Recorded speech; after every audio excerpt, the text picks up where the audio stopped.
Oi gente, a paz do Senhor Jesus, sejam bem-vindos a mais um vídeo aqui do canal. No vídeo de hoje eu vim conversar com vocês sobre uma palavra que o Senhor tem me direcionado, me confirmado para esse ano de 2026, como uma palavra profética, como promessa de Deus para a nossa vida, amém? Então o Senhor tem me falado muito sobre o poço de Reobote, sobre o tempo de Reobote. Reobote era o nome do poço de Isaac, o poço que Isaac cavou. Lá em Gênesis 26 vai falar que Isaac estava em um tempo de fome. O Senhor falou com ele: não desça ao Egito, mas permaneça onde eu te coloquei, porque eu vou te abençoar. E ali Isaac obedeceu. E a partir da obediência de Isaac, naquele tempo de escassez, o Senhor foi abençoando Isaac e Isaac foi ficando poderoso naquela terra. E a Bíblia fala que Isaac colheu a 100 por um. Semeava um e colhia 100.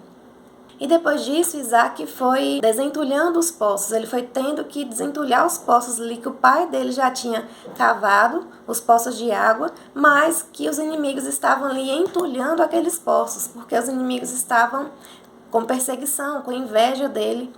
E ele precisou persistir nesses poços.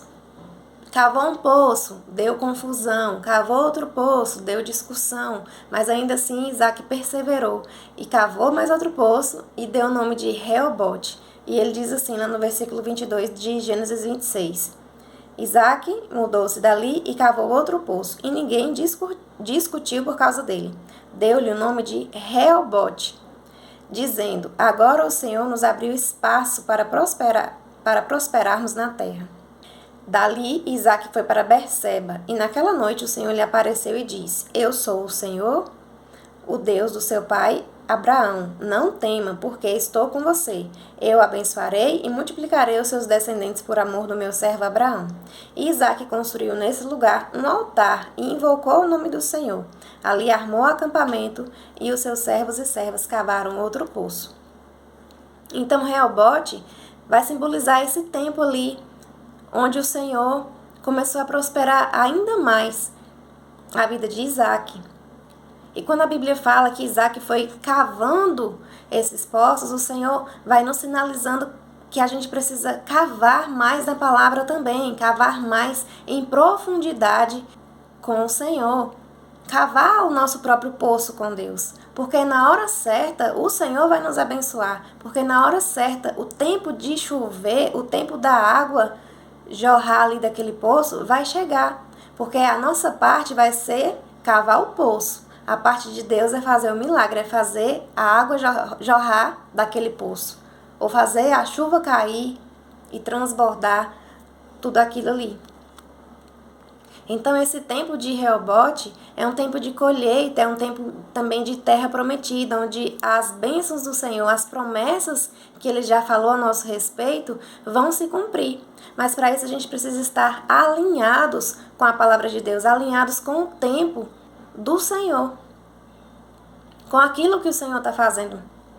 A Bíblia fala da sabedoria dos filhos de Issacar, que eles sabiam discernir os tempos e as épocas. E eu libero para você também em nome de Jesus, assim como eu recebi do Senhor, eu libero para você em nome de Jesus, que você tenha essa sabedoria, esse discernimento de cavar o seu poço e de estar alinhado com o Senhor, discernindo os tempos e épocas do Senhor para a sua vida, amém? Lá em Mateus capítulo 13, Jesus vai nos ensinar sobre a parábola do semeador. E ele vai dizer assim: o semeador saiu a semear. Enquanto lançava a semente, parte dela caiu à beira do caminho, e as aves vieram e a comeram.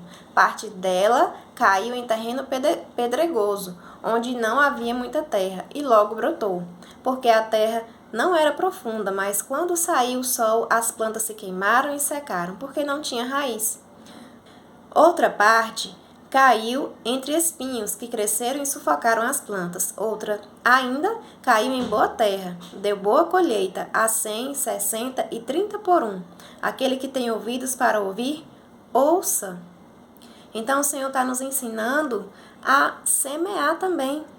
Assim como Isaac cavou o poço lá, fez a parte dele, assim como ele também semeou naquela terra e colheu 100 por um, o Senhor nos ensina aqui que a gente também precisa semear.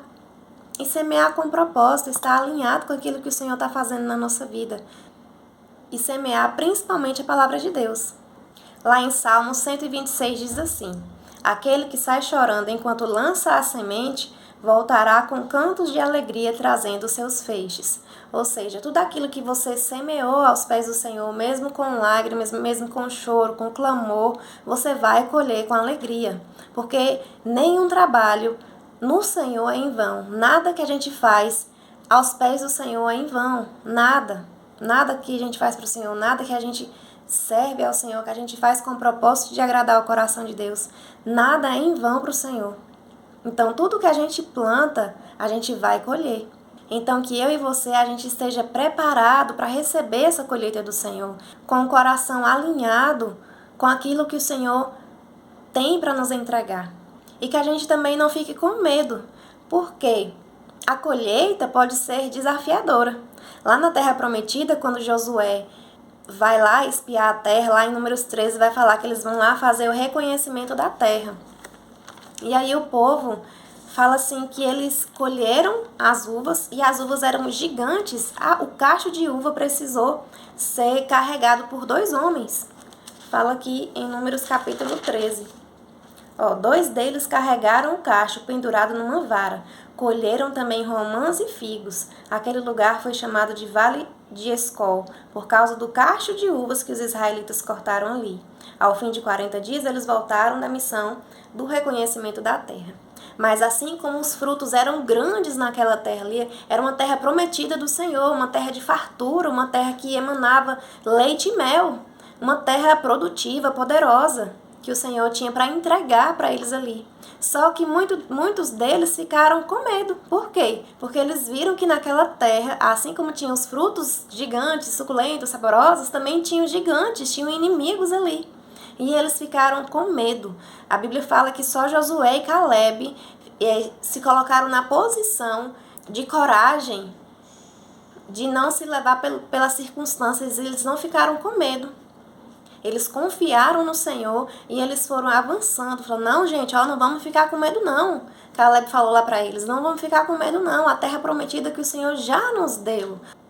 Então, se Deus já nos entregou, se Ele falou que já tem essa promessa para ser cumprida na nossa vida, a gente vai vencer. Então, Caleb, ele se posicionou em fé, ele creu que eles iam conquistar a terra prometida e eles conquistaram, no nome do Senhor dos Exércitos. E lá em Josué, capítulo 1, versículo 6, diz assim: seja forte e corajoso, porque você conduzirá esse povo para herdar a terra que prometi sob juramento aos seus antepassados. Seja forte e muito corajoso.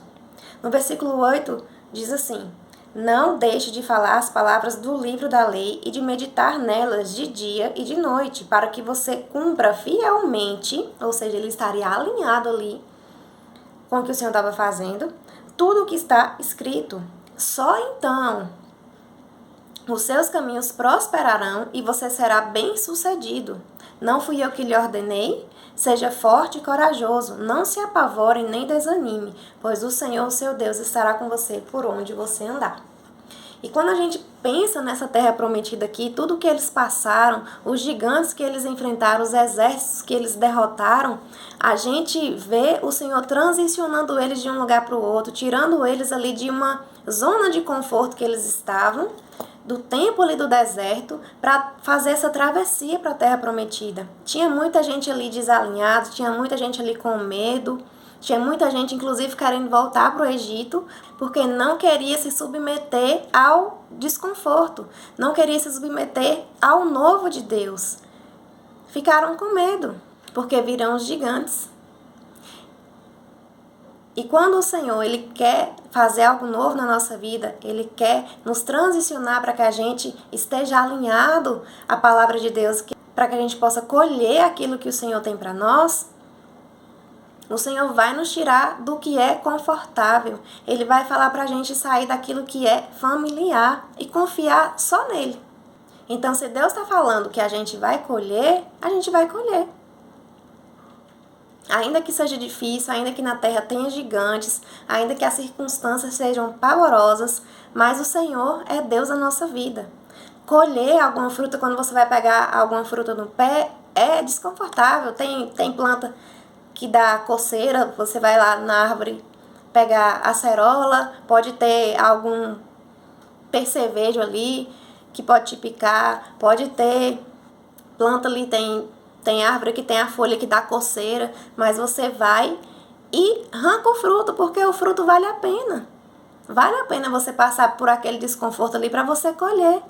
E eu creio em nome de Jesus que nós iremos colher tudo aquilo que o Senhor tem para a nossa vida. Tudo aquilo que a gente semeou no Senhor, semeou em oração, semeou em oferta, semeou em obediência, semeou aos pés de Jesus, Ele mesmo vai nos recompensar. Como fala lá em Mateus 6,6, vai para o seu quarto, fecha a sua porta, vai para o seu secreto, que o seu Pai que te vê em secreto, Ele vai te recompensar. É Ele que vai recompensar cada um de nós, de acordo com aquilo que a gente tem plantado. Então chegou o tempo da colheita, chegou o tempo de rebote, chegou o tempo onde o Senhor quer que a gente esteja preparado, alinhado, cavando os nossos poços, desentulhando os poços ali, para que o Senhor possa fluir, para que a colheita dele venha em abundância na nossa vida. Então, que a gente cave o nosso poço, que a gente esteja na posição com o coração alinhado, em nome de Jesus. Que o Espírito Santo de Deus te faça entender essa palavra. Amém? E que você tenha um ano abençoado, cheio da presença de Deus. Fica com Deus e até o próximo vídeo.